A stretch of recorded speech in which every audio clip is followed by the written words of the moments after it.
जय माता दी दोस्तों। आज नवरात्रि का पहला दिन है और आज से हम एक सीरीज स्टार्ट करने वाले हैं दुर्गा सप्तशती पाठ की। तो आज हम पढ़ेंगे कवच। तो चलिए शुरू करते हैं। ओम चंडिका देवी को नमस्कार। मार्कंड जी ने कहा, पितामह, जो इस संसार में परम गोपनीय तथा मनुष्यों की सब प्रकार से रक्षा करने वाला है और जो अब तक आपने दूसरे किसी के सामने प्रकट नहीं किया हो, ऐसा कोई साधन मुझे बताइए।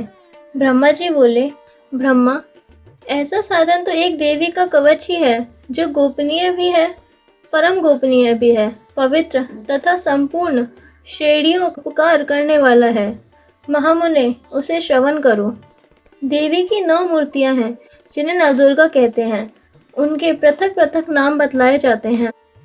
प्रथम नाम शैलपुत्री है, दूसरी मूर्ति का नाम ब्रह्मचारिणी है, तीसरा स्वरूप चंद्रघंटा के नाम से प्रसिद्ध है, चौथी मूर्ति को कुष्मांडा कहते हैं, पांचवी दुर्गा का नाम स्कंद माता है, देवी के छठे रूप को कात्यायनी कहते हैं, सातवां कालरात्रि और आठवां स्वरूप महागौरी के नाम से प्रसिद्ध है, नवमी दुर्गा का नाम सिद्धदात्री है। ये सब नाम सर्वज्ञ महात्मा वेद भगवान के द्वारा ही प्रतिपादित हुए हैं। जो मनुष्य अग्नि में जल रहा हो, रणभूमि में शत्रुओं से घिर गया हो, विषम संकटों में फंस गया हो तथा इस प्रकार भय से आतुर होकर जब भगवती दुर्गा की शरण में प्राप्त हुए हो, उनका कभी कोई अमंडल नहीं कर सकता। युद्ध के समय संकट में पड़ने पर भी उनके ऊपर कोई विपत्ति नहीं आ सकती। उन्हें शोक, दुख और भय की प्राप्ति नहीं होती। जिन्होंने भक्ति पूर्वक देवी का स्मरण किया है, उनका निश्चय ही अभुदय होता है। देवेश्वरी, जो तुम्हारा चिंतन करते हैं, उनकी तुम निसंदेह रक्षा करती हो। चामुंडा देवी प्रेत पर आरूढ़ होती हैं, वाराही भैंसे पर सवारी करती हैं, इंद्र की वाहन हैरावत हाथी के हैं, वैष्णो देवी गरुड़ की आसन जमाती हैं, महेश्वरी वृषभ आरूढ़ होती हैं, कुमारिका वाहन मयूर है। भगवान विष्णु की प्रियतमा लक्ष्मी देवी कमल के आसन पर विराजमान है और हाथों में कपल धारण किए हुए हैं। वृष पर आरूढ़ ईश्वरी देवी श्वेत रूप धारण कर रखा है। ब्राह्मणी देवी हंस पर बैठी हुई हैं और सब प्रकार के आभूषणों से विभूषित हैं। इस प्रकार ये सभी माताएं सब प्रकार की योग शक्तियों से संपन्न हैं। इनके सिवा और भी बहुत सी देवियां हैं जो अनेक प्रकार के आभूषणों की शोभा से युक्त तथा नाना प्रकार के रक्तों से शोभित हैं। ये संपूर्ण देवियां क्रोध में भरी हुई हैं और भक्तों की रक्षा के लिए रथ पर बैठी दिखाई देती हैं। ये शंख, चक्र, गदा, शक्ति, हल और मूषल, खेटक और तोमर, परशु तथा पास, कंतु, कुंत और त्रिशूल एवं उत्तम शार धनुष आदि अस्त्र शस्त्र अपने हाथों में धारण करती हैं। दैत्यों के शरीर का नाश करना, भक्तों को अभय दान देना और देवताओं का कल्याण करना, यही उनके शस्त्र धारण का उद्देश्य है। महान रौद्र रूप, अत्यंत घोर पराक्रम, महान बल और महान उत्साह वाली देवी, तुम महान भय का नाश करने वाली हो, तुम्हें नमस्कार। तुम्हारी ओर देखना भी कठिन है। शत्रुओं का भय बढ़ाने वाली जगदम्बिके, तुम मेरे रक्षा करो। पूर्व दिशा में इंद्र शक्ति, मेरी रक्षा करो। अग्नि कोण में अग्नि शक्ति, दक्षिण दिशा में वारवी तथा नैत्य कोण में खंड धारिणी, मेरी रक्षा करो। पश्चिम दिशा में वारिणी और वाय कोण में मृग पर सवार करने वाली देवी, मेरी रक्षा करो। उत्तर दिशा में कुमारी और ईशान कोण में शूलधारिणी देवी, मेरी रक्षा करो। ब्रह्माणी, तुम ऊपर की ओर से मेरी रक्षा करो। वैष्णो देवी, तुम नीचे की ओर से मेरी रक्षा करो। इसी प्रकार सबको अपना वाहन बनाने वाली चामुंडा देवी, 10 दिशाओं से मेरी रक्षा करो।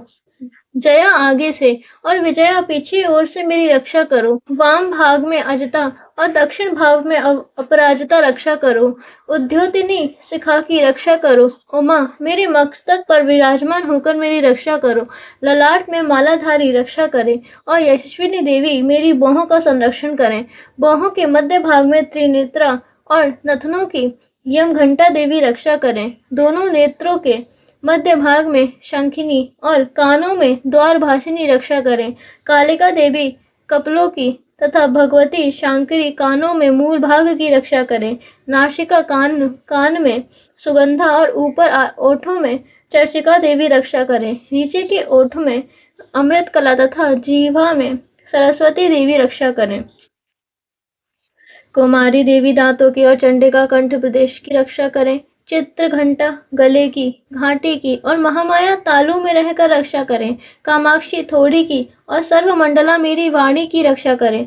भद्रकाली ग्रीवा में और तनुधरी पृष्ठ वंश में रहकर मेरी रक्षा करें। कंठ के बाहरी भाग नील ग्रीवा और कंठ की नलीम में नल कुंभरी रक्षा करें। दोनों कंधों में खडीगनी और मेरी दोनों भुजाओं में वज्रधारिणी रक्षा करें। दोनों हाथों में दंडनी और अंगुलियों में अंबिका रक्षा करें। शूल शेरी नाखों की कुलेश्वरी कुशी में रहकर रक्षा करें।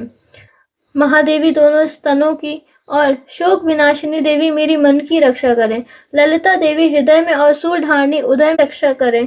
नाभि में कामिनी और गुहा बाग की गुहेश्वरी रक्षा करें।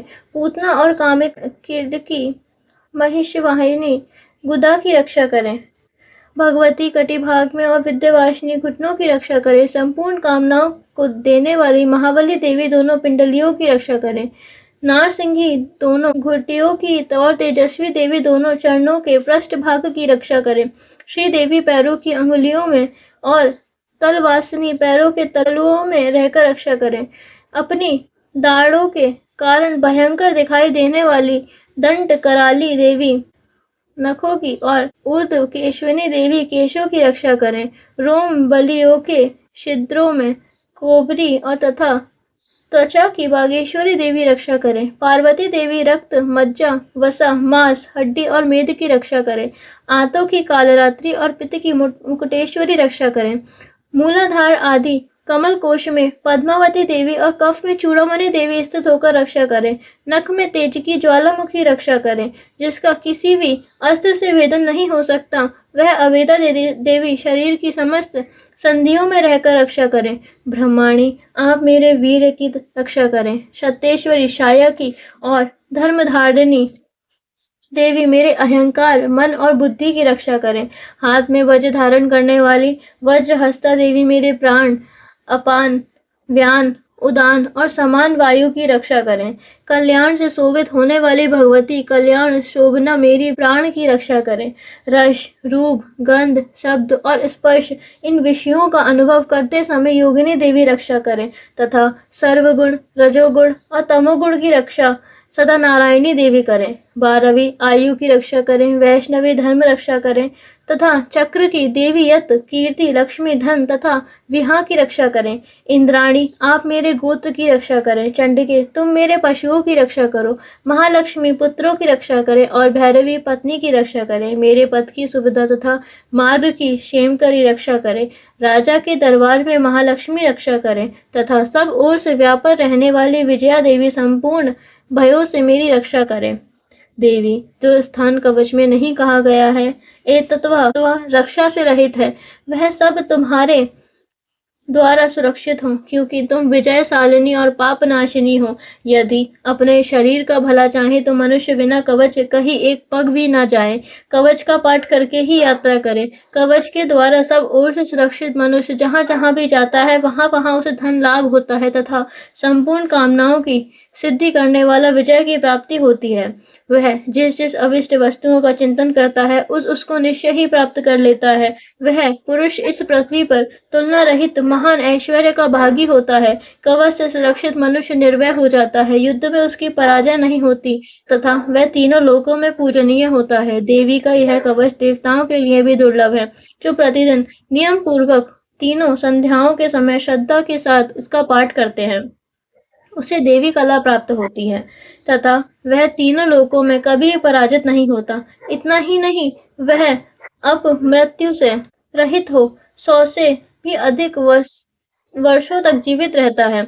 मकड़ी चेचक कोढ़ आदि उसकी संपूर्ण व्याधियां नष्ट हो जाती है। कनेर भांग अफीम धतूरे आदि का स्थावर विष सांप और बिच्छू आदि के कांटे से चढ़ा हुआ जड़म विष और अफीम के तेल के संयोग आदि से बनने वाला कृषिम वृक्ष, ये सभी प्रकार के विष दूर हो जाते हैं, उनका कोई असर नहीं होता। इस पृथ्वी पर मारण मोहन आदि जितने अभिचारिक प्रयोग होते हैं तथा इस प्रकार के जितने मंत्र यंत्र होते हैं, वे सब इस कवच को हृदय में धारण कर लेने पर मनुष्य को देखते ही नष्ट हो जाते हैं।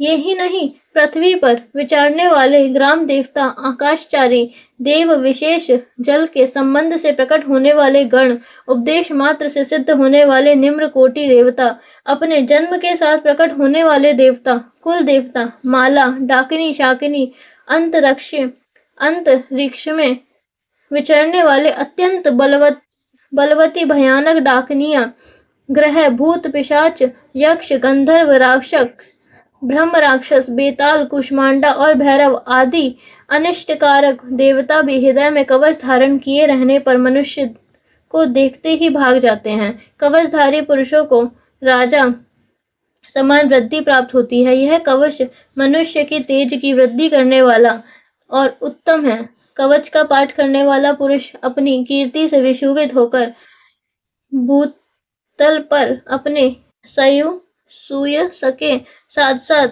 वृद्धि को प्राप्त होता है। जो पहले कवच का पाठ करके उसके बाद सप्तशती चंडिका पाठ करता है, उसकी जब तक वन, पर्वत और कानों सहित यह पृथ्वी टिकी रहती है, तब तक यहाँ पुत्र, पौत्र आदि संतान परंपरा बनी रहती है। फिर देह का अंत होने पर वह पुरुष भगवती महामाया के प्रसाद से उस नित्य परम पद को प्राप्त होता है जो देवताओं के लिए भी दुर्लभ है। वह सुंदर दिव्य रूप धारण करता है और कल्याणमय शिव का साथ आनंद का भागी होता है।